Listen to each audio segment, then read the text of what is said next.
श्रीराम समर्थ. श्रोते हो, आपण ऐकत आहात श्री गोंदवलेकर महाराज यांचे प्रवचन. योगाने जे साधते ते नामाने साधते. गृहस्थाश्रमी माणसाने असा नियम ठेवावा की जो कोणी काही मागायला येईल त्याला नाही म्हणू नये. आपल्याजवळ जे असेल त्यामधले थोडे तरी त्याला द्यावे.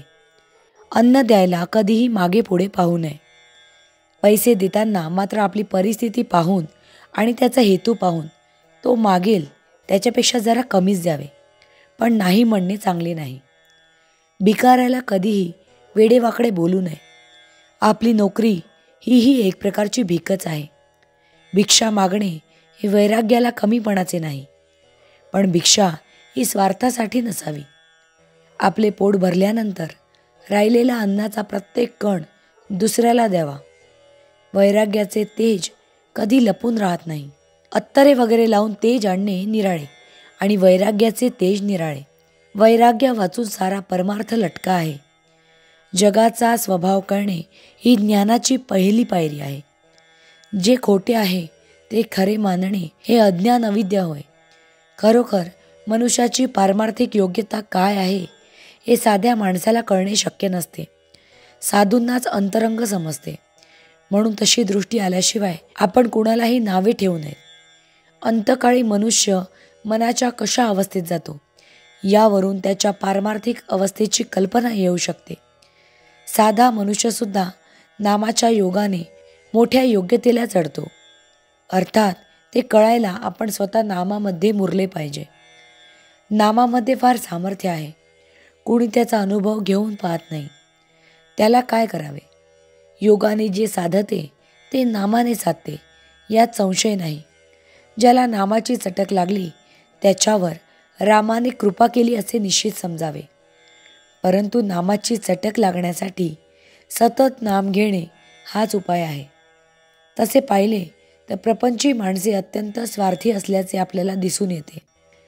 त्यांचा स्वार्थ यत्किंचित न बिघडता त्यांना परमार्थ पाहिजे असतो. हे कसे शक्य आहे? अत्यंत निस्वार्थी बनणे याचेच नाव परमार्थ. तो साधण्यासाठी थोडा तरी स्वार्थ सोडायला आपण तयार व्हावे. साधू संतांच्याकडे जाऊन हे शिकायचे असते. प्रपंचावर सर्वस्वी पाणी सोडा असे कुणीच सांगत नाही आणि असे सांगितले तरी कोणी ऐकत नाही. पण निदान प्रपंच म्हणजे आपला स्वार्थीपणा हेच आपले सर्वस्व मानू नका असे संत सांगतात. ते काही गैर नाही. स्वार्थ कमी व्हायला वासना कमी झाली पाहिजे. वासना कमी होण्यासाठी भगवंताची कास धरली पाहिजे. भगवंताची कास धरण्यासाठी त्याचे अनुसंधान ठेवले पाहिजे आणि त्याचे अनुसंधान टिकवण्यासाठी त्याचे नाम घेतले पाहिजे. म्हणून तुम्ही नाम घेत जावे. भावार्थ, ज्याला नामाचे प्रेम लागले त्याला भगवंताचे दर्शन घडले.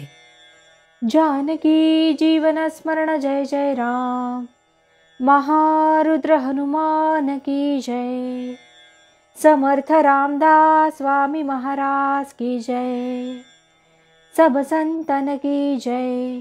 श्री अनंत कोटि ब्रह्मांड नायक राजाधिराज सच्चिदानंद सद्गुरु श्री ब्रह्म चैतन्य महाराज की जय. जय जय रघुवीर समर्थ. आता आपण 13 वेळा नामस्मरण करूया. श्रीराम जय राम जय जय राम. श्रीराम जय राम जय जय राम. श्रीराम जय राम जय जय राम. श्रीराम जय राम जय जय राम. श्रीराम जय राम जय जय राम. श्रीराम जय राम जय जय राम. श्रीराम जय राम जय जय राम. श्रीराम जय राम जय जय राम. श्रीराम जय राम जय जय राम. श्रीराम जय राम जय जय राम. श्रीराम जय राम जय जय राम. श्रीराम जय राम जय जय राम. श्रीराम जय राम जय जय राम. जय श्रीराम.